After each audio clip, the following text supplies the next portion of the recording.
Alright guys, welcome back into another PGA DFS video. This week we've got the Northern Trust, and it's going to be an interesting week. It is going to be T65 and ties. It's the last, cut event, so it's going to be 125 players. So that means about roughly a little bit more than 50% of the field are going to make the cut, which does mean that this slate does lose some of its edge, although the pricing is pretty soft. So it is going to be the last event that we can fully kind of attack. Then we'll have two events that are going to be fun to watch, and then it's just right back into it. We're going to have some really great events in about 3 weeks from now as well. So it's going to be an interesting week, but as always, I like to do that quick recap of the previous week. So last week is going to be known as the Ultimate Tees week for me personally. I ended up on my main build. Was pretty much the worst possible main build I could make. I ended up on Brendan Todd and Ryan Moore as the last two players in my player pool. Obviously, we know how that turned out. Brendan Todd really choked on the stretch, and then same thing for Ryan Moore, making a bogey on 18. If one of those two players would have made the cut, that lineup would have cashed. But also, if the cut line would have just went to -4, it would have been an easy week as well. Although I was still able to cash because the player pool was pretty darn dominant. I mean, it's just such a tease week. And then that being said, Billy Horschel on the betting card had him as one of the bets to win at 35-1 odds, I think. He choked on the stretch as well. So it was just such a tease week. But overall, with the strong player pool, with the main build missing, was able to profit with, the strong player pool. But we'll get back into this week. This week is going to be an interesting one. Like I said, this is going to be about the last event that we can really go out and attack. So just looking at some of the key stats that we're going to be looking at this week, birdie or better percentage is something that we've seen hold true here. We will be looking at strokes gain approach as well, because this is one of the courses where it's really a huge difference maker. And then strokes gain off the tee. So, those three things are really what we're going to be looking at. And you can look at strokes gain putting or total putting. I personally like to look at total putting. Some of the players are in some good recent form. You got Daniel Berger, Scott Stallings, if you guys want to say it, you can. He's going to be a low value play for us, but 8 cuts in a row. That's what you want to see, guys. He's a value play this week. I just kind of want to point that out. Xander Schauffele obviously just been a stud pretty much since the break, and then Kyle Morikawa 2 victories. Hard to not include him in there for recent form. 4 straight made cuts in a row for him. And then looking at some of the players that have good tournament history. So this course was played, or there has been an event played here at this course. It was the Dell Technologies. That was played in 18, 17, and 16. And there is going to be one comp course I'm looking at as well. That's another TPC course. But Dustin Johnson just been a stud at this course. A 7th, 18th, and an 8th. And then I am going to be looking at the Travelers Championship. I'm not sure how I feel about that for a comp course. Not really going to be looking at that too much, but it's going to be kind of a cherry on top. Obviously, he won there. Paul Casey, 3 straight made cuts here. Jordan Spieth, 3 straight made cuts here. And then Gary Woodland as well, 3 straight made cuts here as well. It kind of paints the picture of what type of event this is. So let's get into the player pool for this week. All right, so let's get into kind of the high tier price range. So it is going to be an interesting week in general. You guys can pay up for Justin Thomas if you want to do that. I'm not really going to touch on that. Obviously, if JT's on his game, he's going to top 10, and he's going to have a strong chance to go on and win. I also do like Bryson DeChambeau quite a bit. He won this tournament in 18. He's the best player ranked in the model. He's the second best stat fit. Those two guys, if you want to pay up for them, you can. I don't think I really have to touch on anyone after that. If you had the salary left over, you can feel fine paying up for Rory, Kyle Morikawa if you want to go that route. I do like Jon Rahm, best stat fit in the field this week. Had a 43rd finish in 18, had a 4th finish in 2017. Just a guy that's really checking all the boxes. So if you want to pay up for Jon Rahm, you can, but I really don't think we have to start off that high. I think my line approach is just going to be starting at below 10K. You can start off with Xander Schauffele if you want. Obviously, Xander has just been a stud. Pretty much all of his finishes have been T25 or better. His course history isn't the best here, though. 49th and a 53rd finish. He did have a top 20 finish at the Travelers Championship, which I mentioned is going to be a comp course. I wish that was a little bit better, but not too bad. He is 5th player ranked on the stat sheet, and then 3rd overall in the model. 11 straight cuts made in a row, so you really can't go wrong with that play. Patrick Cantlay, I do worry about a little bit because his recent form has somewhat struggled. It's been interesting to see if he's going to make the cut or not, but once he does make the cut, he's kind of been going off a little bit. So I don't mind him. 24th finish here in 2018, a 13th finish here in 2017.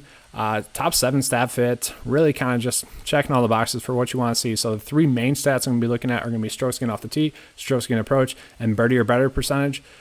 He is top 33 in all of those, which is pretty rare to see this week. So I do like him quite a bit. Also, he's a good putter. If he can just kind of, put it together for 4 rounds, he could easily go out on top 10 this week. Going a little bit lower there, I do like Patrick Reed this week, which is kind of surprising to say. He isn't the best at fit, but he's a great putter. Strokes gained total is pretty strong, 7th in that. 9th in birdie or better percentage, and he is top 69 in strokes gained approach and strokes gained off the tee. What I really like to see is that he has 2 top 10 finishes here in the last 4 years, so really not bad there. And then going a little bit lower to start off the mid-tier. Once again, which is kind of crazy that Daniel Berger is priced here. He's just going to be a strong play. Top 3 stat fit. Doesn't have the best course history at 35th, 61st, and a 41st finish here. But everything that we're looking at for Daniel Berger this week is T28 or better. So obviously that is absolutely phenomenal. That is exactly what we want to see. So I'll be paying up for Daniel Berger this week. You can kind of start your build out with him if you want to. Going a little bit lower, we have Hideki. Hideki's going to be a good stat fit. So when he has made the cut, it's pretty much been a top 20 finish recently. Before the break, he was playing some great golf. 14 out of 17 made cuts in the year. He has a 4th, a 23rd, and a 15th finish.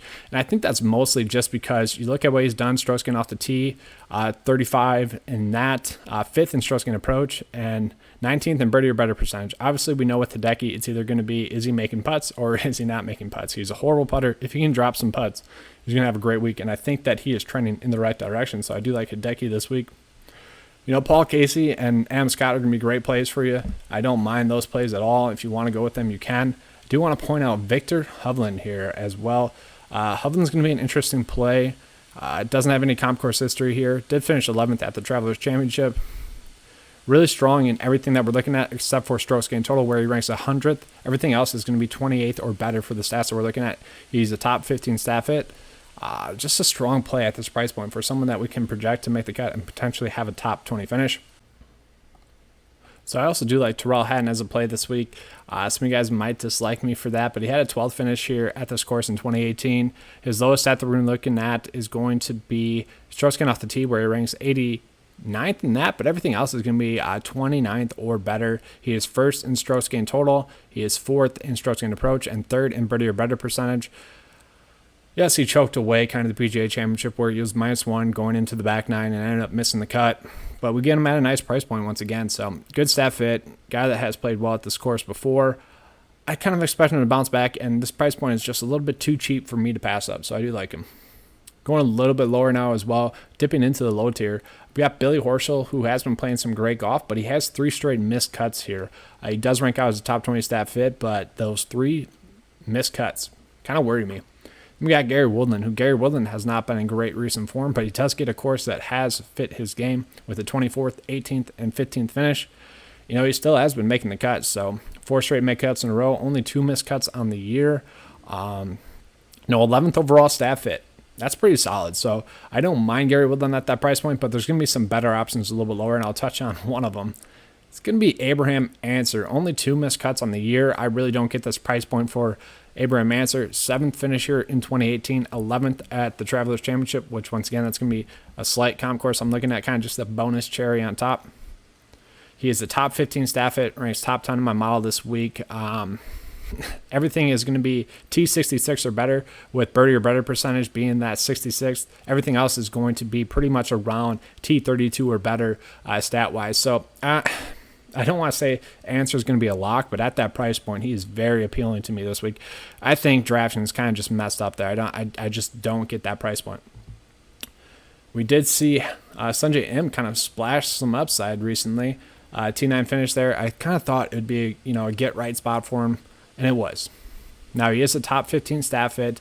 Doesn't really have any course history here at all in the last 3 years, but a really strong stat fit. It wouldn't surprise me if he went out and had another top 10 finish, although I don't expect him to win.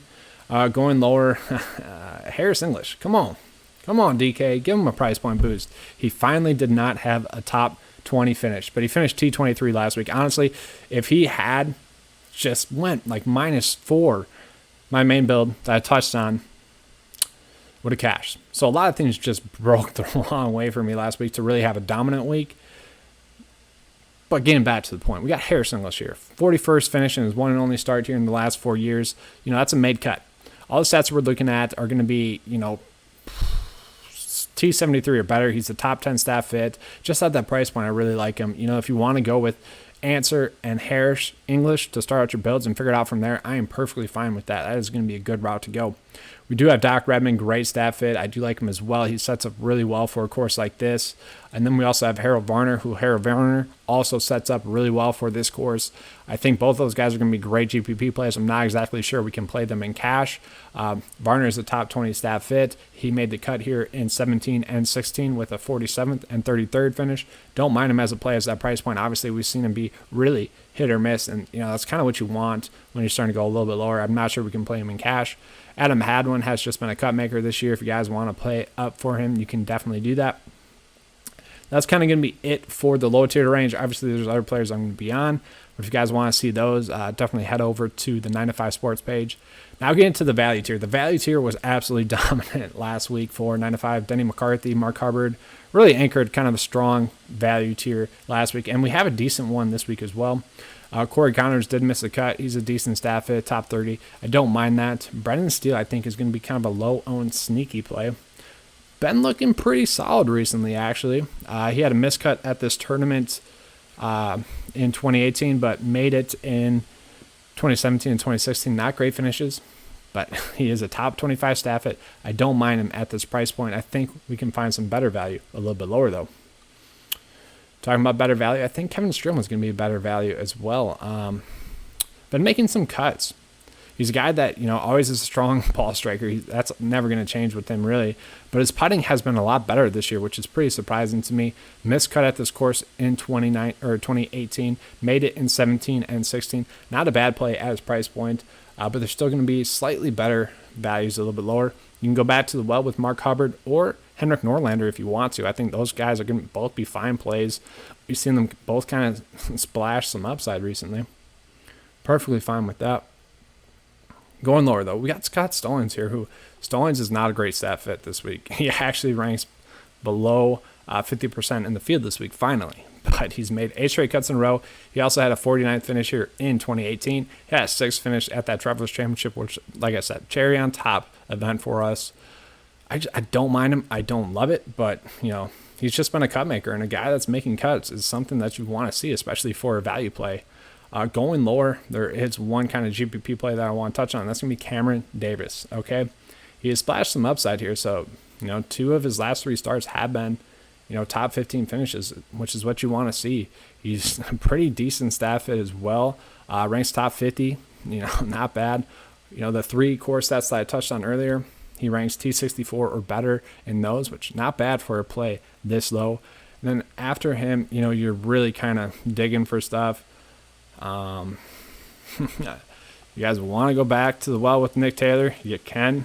I'm not going to do that this week, I don't think. Maybe Adam Schenk has some upside, and then also Sebastian Munoz could be a guy that goes out and plays well this week. Good staff fit. He did make the cut last week. Kind of showed some that he was getting back to some part of his game that we saw earlier in the year.